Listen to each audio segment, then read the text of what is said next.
नमस्कार दोस्तों, आज फिर हम जेईई मेन के साथ कुछ क्वेश्चनों के साथ आपके साथ मुखातिब होंगे। बात है इनलीन, ये 28 जून का क्वेश्चन है। 28 जून का जो पेपर है ये उसकी बात है। इनलीन on reaction with Br2 water then NO2 and H3PO2 gives. ठीक है, देखते हैं। एनिलीन है, किसके साथ रिएक्शन कर रहे हैं? Br2 water. Br2 वाटर है तो कहां चला जाएगा? अगर सिंपल होता तो ऑर्थो पैरा, लेकिन Br2 वाटर है, प्लस M है, कंसंट्रेशन अधिक होगी। यहां हो गया NH2, सभी ऑर्थो पैरा पे क्या लग गया? Br। देखो बेटा, एनसीईआरटी की लाइन का क्वेश्चन है। अब NN2HCl दे रखा हो, क्योंकि ये बच्चे इंफॉर्मेटिव है ये बेटा, तो NN2 दे रखा है, कुछ कह रहे हैं NN2HCl है, हम दोनों लेके चल रहे हैं। अगर NN2HCl है तो N2 प्लस Cl माइनस, और नहीं तो सिर्फ N2 प्लस, और यहाँ क्या है? Br। इतने तक पहले देख लो बात, इतने तक देखो, देख लिया। अब क्या कह रहा है, देख लो इसको। अब क्या कह रहा है? अब H3PO2 क्या कह रहा है बेटा? H3PO2, तो H3PO2 डाला, अगर N2 प्लस Cl माइनस है तो HCl N2 निकल जाता और ये बन जाता।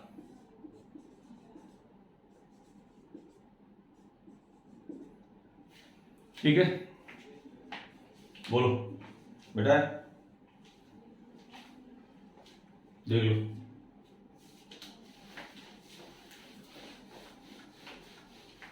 तो इसमें ऑप्शन लिखने क्या आपको कॉन्सेप्ट पता चल गया।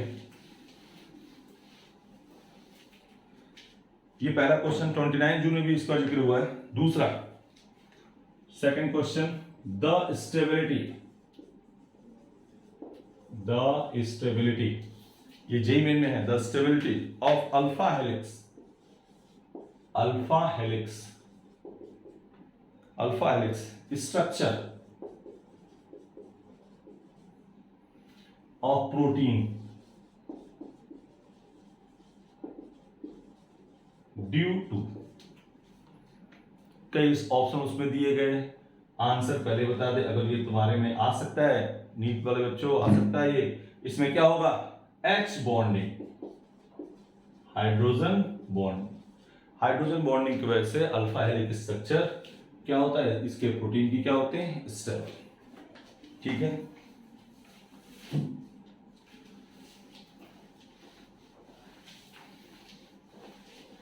नेट बंद रहने के कारण राजस्थान में थोड़ी दिक्कत आई। खैर, 29 जून कुछ थ्योरेटिकल बातें जो आई हैं उसको हम वैसे बोल देंगे। 29 जून इसमें स्टेटमेंट दिया बेटा, स्टेटमेंट पूछा कौन सा करेक्ट है कौन सा नहीं। Phenol is weak acid compare to, phenol is weak acid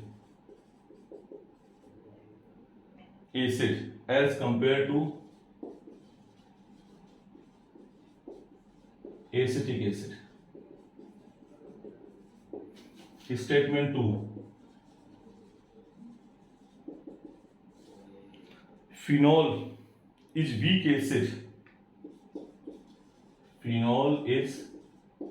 acid as compared to, याद करो तो नीट में भी स्टेटमेंट आया था, compare to alcohol and water. बोलो, ठीक है। ये क्वेश्चन पहले नोट कर लो, पहला काम क्वेश्चन नोट करो। नोट कर लिया?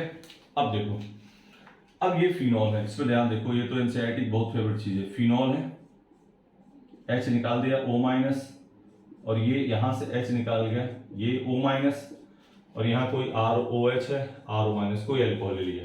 ठीक है, अपने फाइनली बात, यहाँ रेजोनेंस है, ये क्वेश्चन मोर रेजोनेंस है, यहाँ रेजोनेंस है, यहाँ कोई रेजोनेंस नहीं, तो H प्लस निकालेंगे तो सब, ये तो सबसे लेस एसिडिक, इन तीनों की बात कर रहे हैं। अब इसमें देखो दोनों में रेजोनेंस है बेटा, लेकिन यहाँ O माइनस पे one more electronegative atom has negative charge, इसका रेजोनेंस बनाओगे ना तो 2 more electronegative atom has negative charge. अगर यहीं SO3H होता है, SO3 माइनस निकालते, 3 मोर इलेक्ट्रोनेगेटिव एटम पे नेगेटिव चार्ज होगा, वो मोर स्टेबल होता तो मोर एसिडिक। तो सीधी बात कर रहे हैं, कौन एसिड, RCOH अधिक एसिडिक होगा, इसमें कंपेयर, फिर फिनॉल, फिर एल्कोहल। तो phenol is weak acid as compare to acetic acid, ये बात तो होगी गलत। अब उसमें जो ऑप्शन स्टेटमेंट में रॉन्ग है, phenol is weak acid as compare to alcohol, ये भी बात क्या होगा गलत। तो जो ऑप्शन होगा statement 1 and statement 2 is wrong, वही हमारा आंसर होगा।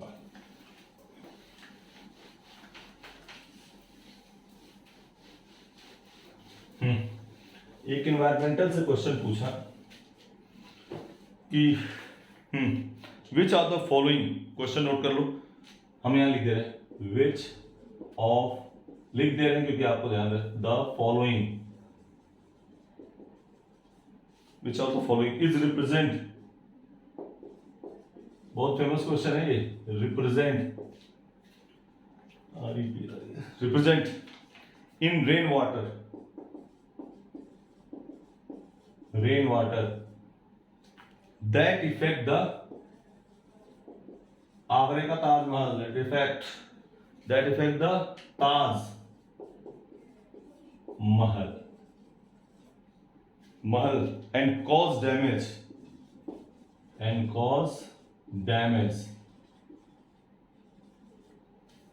to the monument।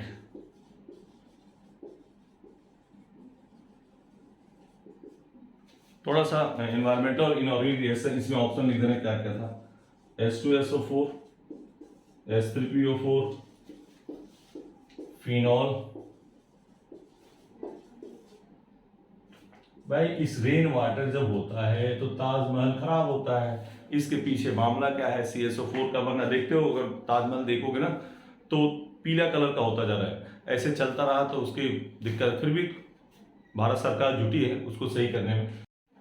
इस क्वेश्चन को देखो एक बार, नोट कर लिया, तो उसके ताजमहल देखोगे ना तो उसमें जो बात अभी हमने कही कि पीलापन आ रहा है उसमें, तो वही चीज कैसे दूर होगी, किस वजह से हो रहा है, ये क्वेश्चन है। तो CaCO3, ये ताजमहल जो उसमें स्टोन है ना, पत्थर है, उसकी बात हो रही है, ठीक। अब देखो किसके साथ, ताजमहल किसके साथ है, H2SO4, किसके साथ है, H2SO4, क्या बनेगा, CaSO4 plus H2O plus CO2, ठीक है। तो किसकी वजह से हुआ, ये है, ठीक है, इस वजह से उसका क्या है, ठीक है, उसको डैमेज हो रहा है ना। ये 29 जून की बात है।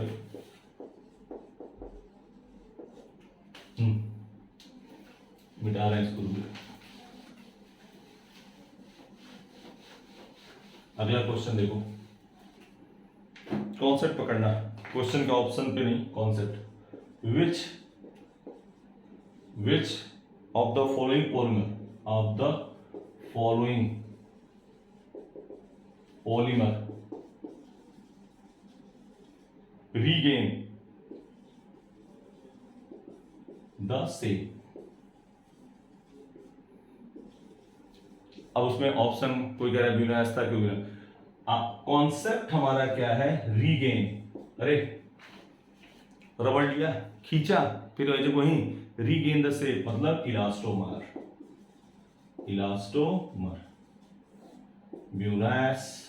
ब्यूरान, जो भी ऑप्शन में दे रखा हो उस पर टिक करना है। कॉन्सेप्ट पे बात करो, ऑप्शन नहीं, इलास्टोमर, रीगेन द शेप मतलब इलास्टोमर, ठीक है बेटा। ये भी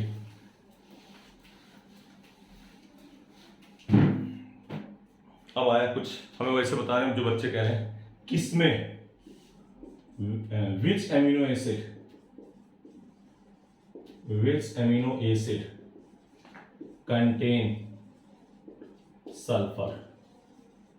ये नीट में आया क्वेश्चन है, जेईई में आया है, नीट मतलब AIPMT में आया क्वेश्चन है। आंसर उसमें जो ऑप्शन था, सिस्टीन था, रेनिटिडीन था, सिमेटिडीन था और एक लैक्टोज वगैरह कुछ ऑप्शन था।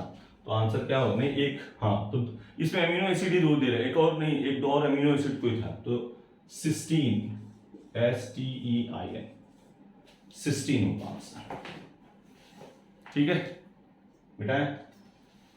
अगला एक और क्या क्वेश्चन पूछा, ऐसे दिया, एनिलीन दिया, Br2 वाटर। देखो पहला जो 28 जून वाला पेपर था उसी टाइप से था, ए और फिर एनिलीन दिया, यहां दिया CH3 CO whole twice O, ये दिया, देख लो ये दिया, और दे दिया इसमें A, फिर दिया Br2 FeBr3 ऐसे कुछ दिया, तीसरा हाइड्रोलिसिस। देखो पूछा A और B क्या है, ये NH2 Br2 वाटर, तो ये तो क्या आ जाएगा ऑर्थो पैरा पे क्या लग जाएगा Br, ऑर्थो पैरा पे क्या लग गया इसमें बेटा Br। अब इसमें देखो ये एनहाइड्राइड CH3, यहाँ CH3COCl ऐसे लिख दिया हमने, तो ये H इसके साथ एसिड ये जुड़ जाएगा, तो यहाँ आ जाएगा NH, ये कॉन्सेप्ट ऑफ प्रोटेक्शन में बताया होगा हमने, NHCOCH3। अब ये बल्कि ग्रुप हो गया, कोई Br2 FeBr3 Br2 डालोगे Br2 FeBr3, तो ये ऑर्थो पे ना जाके कहाँ जाएगा पैरा पे। हाँ अगर जो पैरा ब्लॉक कर देते तब बात अलग होती, देख लो पहले इसको, देखो पहले तरह इतना देखो, ठीक है। अब क्या करोगे हाइड्रोलिसिस, H3O प्लस, तो यहाँ H यहाँ OH, ये हो गया NH2 और यहाँ Br। देखो आ रहे नहीं रहा, इसको इधर थोड़ा सा ऊपर देखते हैं, हाइड्रोलिसिस करोगे NH2 और यहीं पैरा पे क्या लग गया Br, नोट कर लो इसको पहले, ठीक है। तो ये 28 जून वाले में था, इसको किस तरह से फिर दोबारा रिपीट किया, उसी के इर्द गिर्द घूमेगा। तो अपने कुछ 6-7 क्वेश्चन की बात की, फिर नेक्स्ट कल फिर नए वीडियो के साथ मिलेंगे, ठीक है। कर लोगे, ये आपके नीट के लिए तो मोस्ट इंपॉर्टेंट है, ये ध्यान सुनना, इसी के इर्द गिर्द मामला घुसेगा, पूरा मामला इसी के इर्द गिर्द आना है, और जो जेईई मेन में आ रहा है तो उसमें तो करेगा ही, ठीक है। तो नेक्स्ट वीडियो के साथ फिर मिलते हैं जेईई मेन के क्वेश्चनों के साथ। सलाम, थैंक यू, जय हिंद।